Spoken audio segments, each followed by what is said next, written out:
Have you ever asked for a pay rise? Well, it's time you do, because your younger workers that you're working with, they are, and they're getting what they want.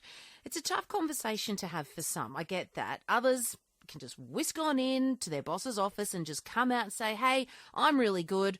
I deserve a pay rise. Please give it to me. I've never been that person. I always find it a bit of an awkward conversation. But new research shows that younger workers are getting a better deal when it comes to pay and upskilling. So is it discrimination, or is it that they simply ask for it and us older workers don't? Let's talk to career strategist Sue Parker, who joins us. Sue, great to have you on the program. Good afternoon. Hello, Jade. Thanks for inviting me on to talk about, as you say, this rather awkward topic at times. It can be, but is it discrimination, or is it simply that we're just not asking?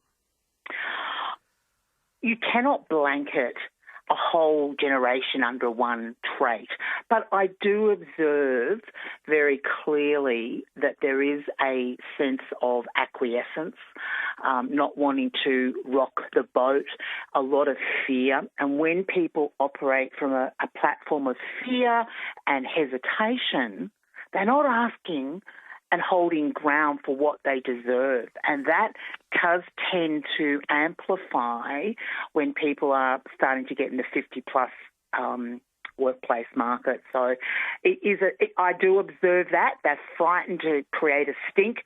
They're frightened to sort of come out and hold their worth, women particularly. And, you know, we teach people how to treat us. And if we've been very compliant and non-requesting of what's valuable and fair, that's harder to renege that again in a new situation. And so is it partly the rejection side of it? Because if you're rejected, you kind of take it on that, oh, I'm not good enough. Maybe I'm not as clever and valuable as I thought I was. Well, before you do start to go in and ask for a pay rise or training, because the research that's come out has been very much that over 45s get lower salary increases in comparison, and also training and development, it's knowing your worth, absolutely knowing the reason and the benefit. And I always say in my practice is about putting a marketing mindset to your request, to your pitch. It's like pitching to radio, pitching to TV. You're putting a story around it and the benefits and the value of that. So you've got to be really, really, really, really clear on who you are, what your value is, what the market rate and expectations are, and hold your nerve. And it's, again, always how you do something, not just what you do and what you're asking for, but how you go about it. So it's taking a really strong self-worth perspective to that fair request. So how do you even begin? If you're keeping yourself up at night and you're getting really annoyed and frustrated, what's the first step? Oh, take a glass of wine. I like you. I think that's, or a scotch. I think that's evident. Get a sense of equilibrium back in your body. Look, it's self-doubt. Again, we teach people how to treat us, and it really is a case of who are you? What have you done? I have a saying too, Jade, that reality statements are not value judgments, and that's a really good place for people to start when they're up at night drinking their wine, because have you done something in your work? Have you done something in your career? Have you achieved it? It's either yes or no. There's no maybe about it, and that's not a value judgment. It's a reality statement. So the first place you should start is making a list of all those reality statements and all that reality achievements that you've done, because there'll be a list of those. And, you know, be really, really clear on that as you drink your glass of wine and you're writing that down. And then how that then benefits the business. You know, how your knowledge will benefit longer going from where you are now as well. And then do you just simply flick the boss an email saying, hey, can we schedule a meeting? Can I have a chat? Yeah, look, I think there's no one-size-fits-all. Every workplace is different. Every manager is different. The other thing to consider is how long you've been in that role. And what I observe is it's like a bad relationship. Things don't get better unless something drastic happens. So you need to sort of go back and think, well, what's been the relationship of communication? How long have I been in that role? And whether that might be an email or a phone, whatever, that is relevant to that communication style.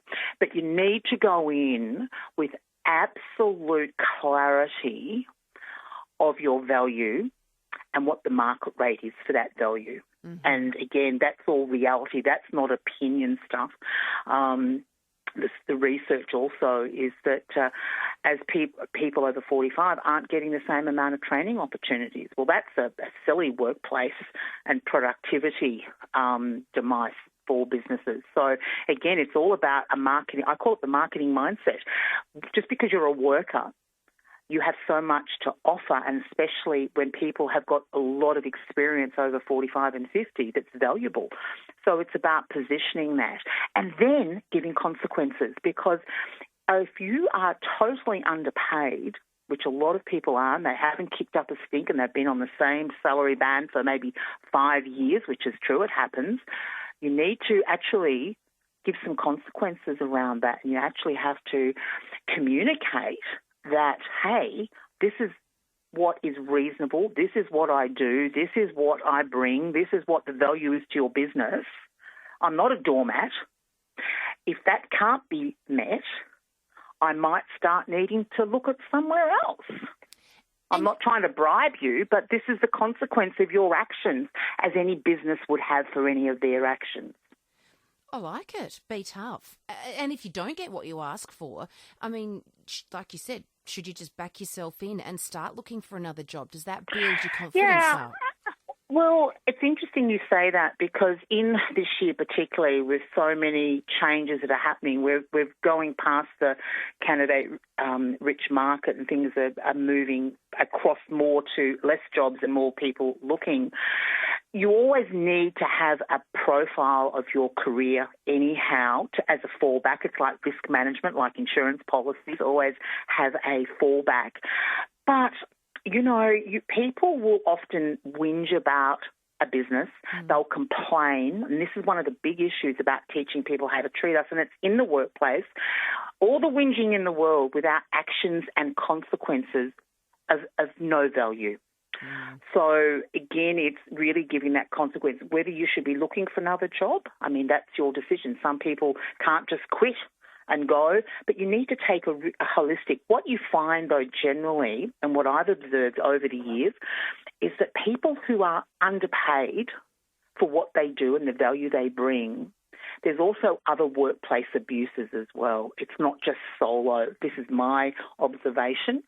It's not just a singular abuse. There's often other things. And so people then often get what we call corporate Stockholm syndrome. They're frightened to leave. They're whinging about their pay. They're whinging about their conditions, but they feel polarised to move. So often it's worthwhile getting an outside, a bit of some support as well around those things to help you move. Good advice, Sue. Thanks so much for joining us. Thank you. I hope it helps your listeners. Absolutely. I'm sure most of them will be going home tonight, writing a list about how awesome they are over a glass of wine. Perfect. Love it. Thank you very much. That is Sue Parker there, career strategist.